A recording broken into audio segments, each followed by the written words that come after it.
ყვილია ყველა პიროვნული განვითარება, რომელიც გაშორებს ღმერთს და წერტილი. ყვილია ყველაფერი. თუ მე მან თუ ამ გზამ ტაძრისკენ არ მიმიყვანა. მათ შორის ფსიქოლოგია. არის ყვილი და ყოველთვის იცი რას გულისხმობ მე. და რა ვიცი ფსიქოთერაპევტი.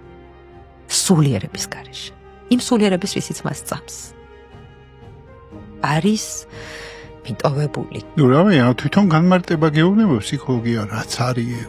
გეუბნება რომ ეს არის მეცნიერება სულზე, სხვა რამის ხარ გეუბნება დასახელება. არის ძალიან ბევრი რამ შეიცვა. თანამედროვე სამყაროში, როცა ათეიზმის მარადიული პროპაგანდა ჟღერს. აქ ცოტა სხვა სიღრმისეული საკითხებია, პრობლემებია.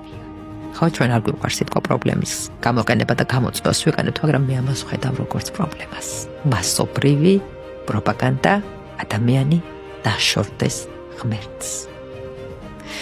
და უზნაძე იყო ზუსტად ის ავტორი, რომელსაც ნაგულისხმე ვიყავს ღმერთი ყველა სიტყვაში, ისე რომ არც ერთ სიტყვაში არც ერთი სიტყვა არ წერია ღმერთზე. თუ პიროვნული განვითარების გზა დამოუკიდებლად მიდის და არ ეხმარება შენ სულიერად განგავითაროს, ამ გზას არ აქვს გული, როგორც კასტანე დაიწყო და განწირული ხარ.